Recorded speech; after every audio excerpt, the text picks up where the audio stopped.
Hello, and welcome to episode 144 of Prose. This week, beware the autumn creatures, and take a peek into an intimate day of pain. While you listen, please consider heading over to prosepodcast.com as our one-stop shop for all things prose. From there, you can follow the program on social media under @prosepodcast across all platforms, and you can also find the small but growing online store. If you are enjoying the show, please click the 5-star button for Prose wherever you are listening. It really helps out a lot. For easiest access to the show, subscribe using whatever podcast app is your favorite. Might I recommend the one you're listening to this program on now? Do go check out the Prose Patreon page at patreon.com/prosepodcast and consider supporting the show there. Gratitude and swag will still come your way if you do that wonderful deed. Again, all of this is on prosepodcast.com, except we still do not have the link to Sunball, the short novella that was recently released a la Prose. Both the ebook and the physical copies of Sunball are available on Amazon, so please zip over there and grab yourself a copy of each. There are links in the show notes. All right, thanks for listening. Let's get to the tales, shall we? This week we have The Half Man and On That June 25th by an anonymous contributor. Enjoy.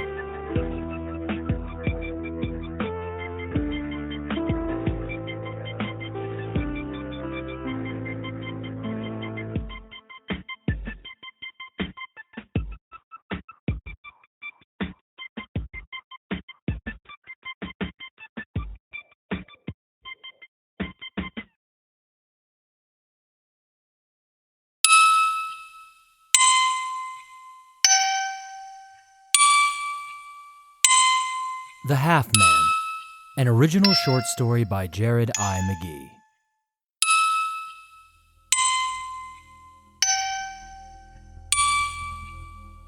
The half man he comes at half light, at dusk or under the half moon, where there isn't much right. He doesn't have a face, he doesn't have legs. In him there is no heart, but he has 2 ears to hear when you beg.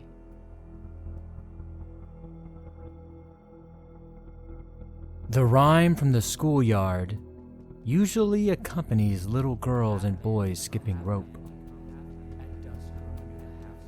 They intone the sing-songy chant, laughing and hopping under the rays of the noonday sun. Whether it is a school day or a weekend, the bravery those little ones show is strong under the glaring light from that star that gives Earth life. They wouldn't be so flippant and joyous with their recitations if they knew of whom they spoke.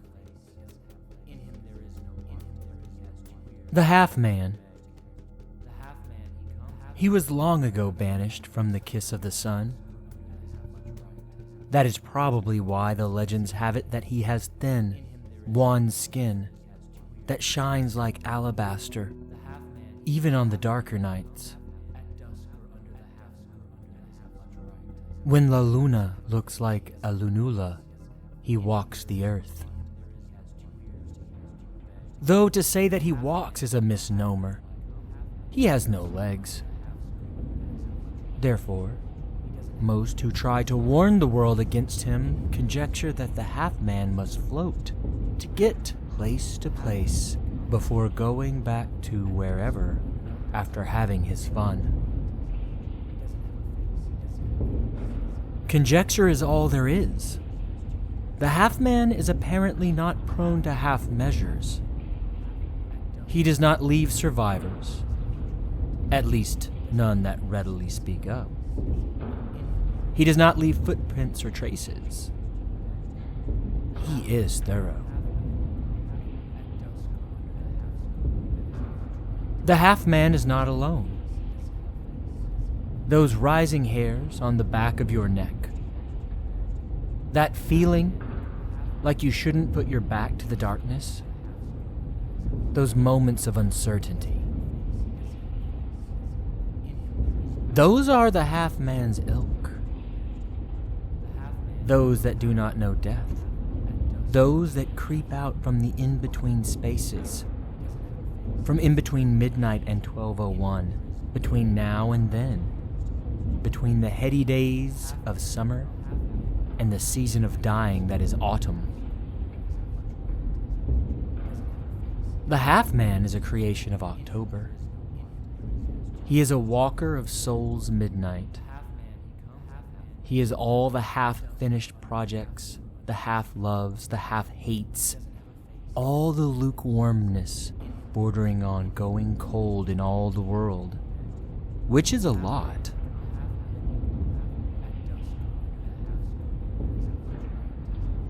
The half-man is hungry for ambition, for souls, for energy, for love, for anything. The half-man is always half-hungry. He is only ever half-sated. The half-man is as the moon or the wind and the trees. He is as the willow and the moss. He has no allegiance. He is for everyone for always.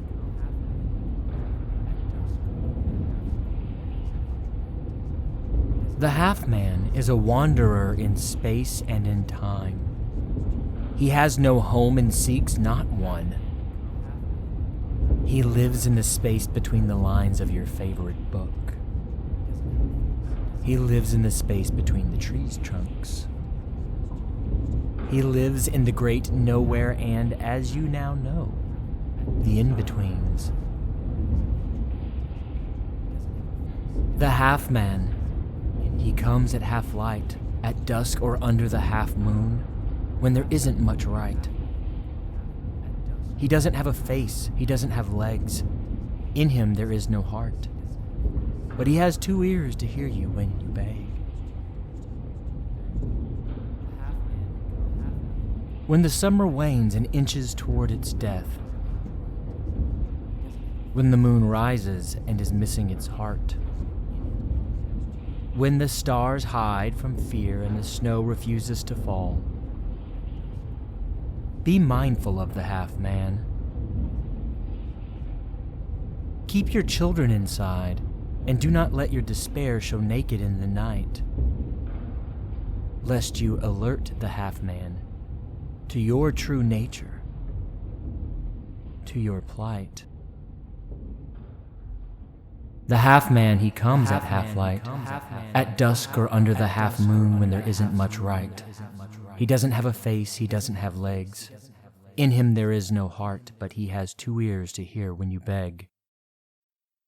The half-man, he comes at half-light, at dusk or under the half-moon when there isn't much right. He doesn't have a face, he doesn't have legs. In him there is no heart, but he has 2 ears to hear when you beg.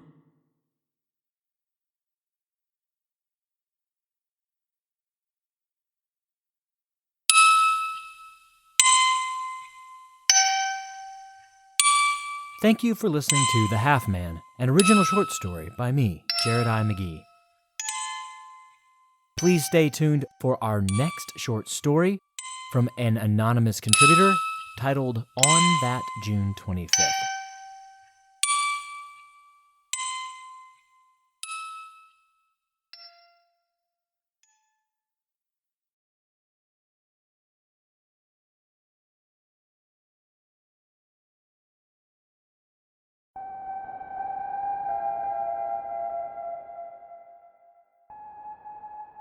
On That June 25th, an original short story by Dirk Watson.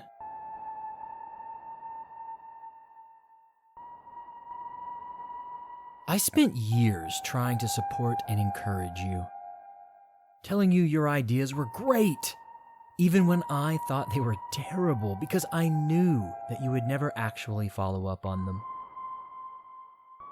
At the end of the day, You just wanted someone to value you.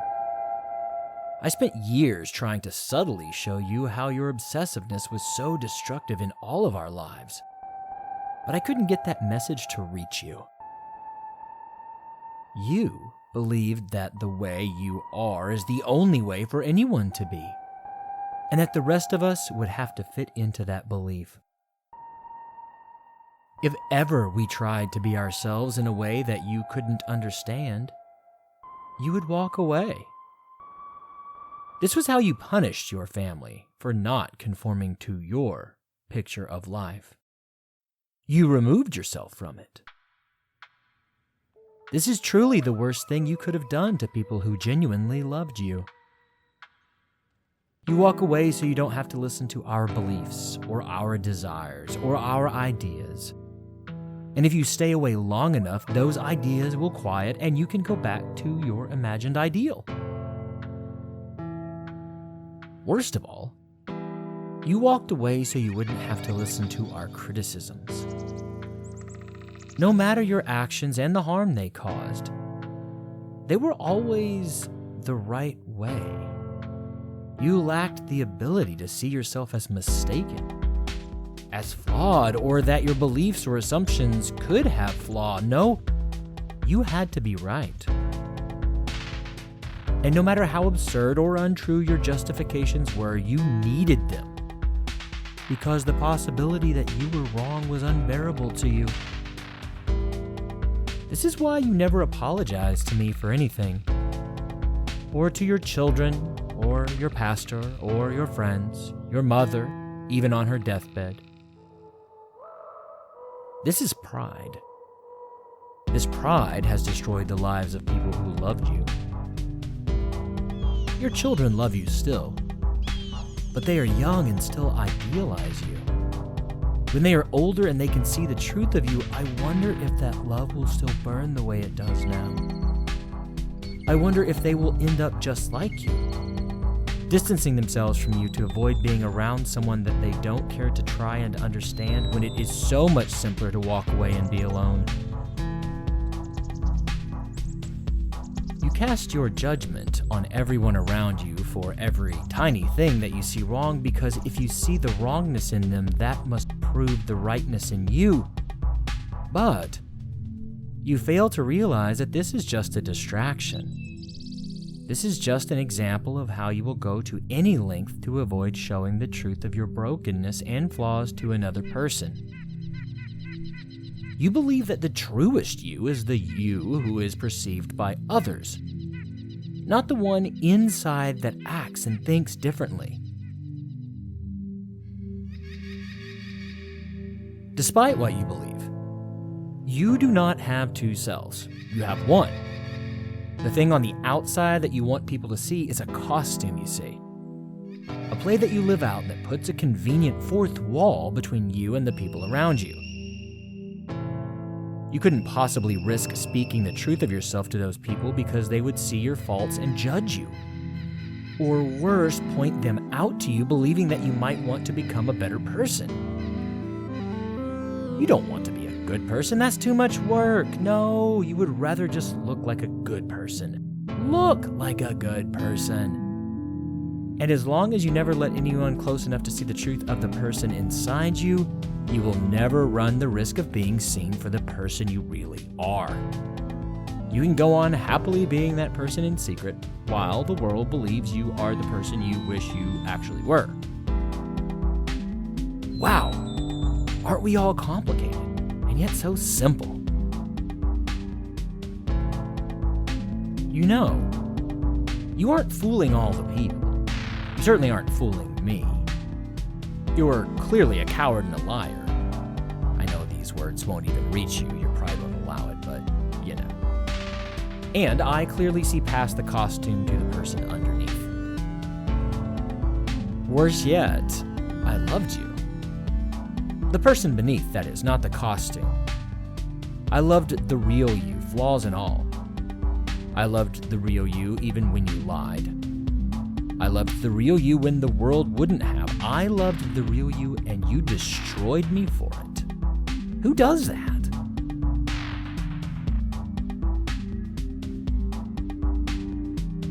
Who finds real love and pisses all over it? Everyone? No one? I'm really struggling to see you as something other than evil. Something binary in that regard. I love many people who are flawed and broken and human. I know that people make wrong choices for selfish reasons, but those people, when shown real love, will soften. You didn't. You never softened. If anything, you hardened more when I showed you the ways I loved the real you. Who does that? In my experience with people, and that experience, as you're aware, is vast, both to my detriment and benefit, no person does that. Not a single one. You seem to be alone in that. Unique in this whole world in that you actively injured the person who loved you without condition.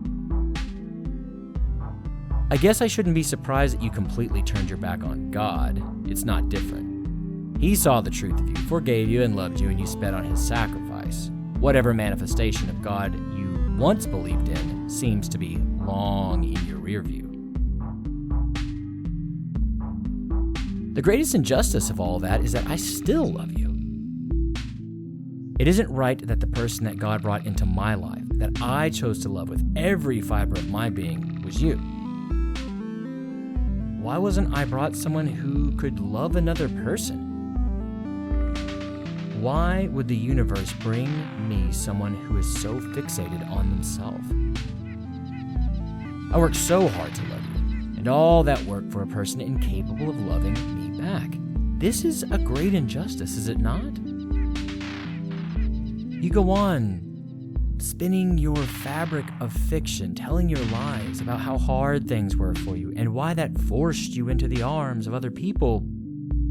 We both know that's bullshit though, right? Do you know that? Do you actively, consciously know that? You go on looking for fulfillment in all of the things that you think give you control. The truth is, control is an illusion, and you will never attain it to your satisfaction. I don't know that any of us can or will. But you will go on destroying the lives of everyone you pretend to care about in a flawed belief that you can somehow manufacture the imaginary happiness that you obsess over. Ironically, that is something that you and Carlton definitely had in common. You were both so obsessed with your own self-satisfaction, something that you misconstrue as fulfillment and meaning, that you are willing to use and then discard as many people as you can in what will ultimately be a fruitless search, and neither of you have bothered to turn around and look at the wake of destruction and scorched earth that you have left along your paths. The greatest injustice I can think of is that God would ask me to give my heart to you. But I did. I still do. Perhaps someday, before you completely ruin your life, and mine as well, you will recognize the truth of this, but I doubt it. If by some miracle you do finally realize that your endless quest for self-satisfaction is the cause of your inability to find it, hey, I will be here. There may not be much of me left by then. There may be nothing left at all, but I will be here, still, loving you and cursing God for being asked to do so.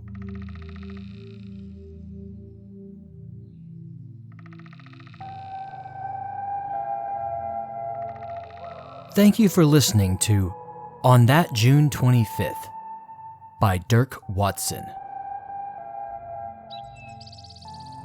Dirk Watson is a single father of two. He has secret ambitions for greatness, but knows that greatness comes in many flavors.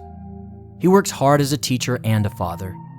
Family is the most important work, but family is a fluid term that covers many people around the country and around the world. Dirk hopes that his legacy will be the success of his children and that the years of adversity will only be a footnote in their memoirs. That does it for Prose this week. All the sounds that you have heard on the program this week come from freesound.org, a wonderful organization that you should totally go check out. Please do keep your eyes peeled for a forthcoming Thanksgiving special, as well as our usual episodes. Alrighty. We're going to go ahead and call it quits for this week. So please do love those around you, tell them that you do, and embrace this life as it is, always. Stranger than fiction. And hey, thanks so much for listening.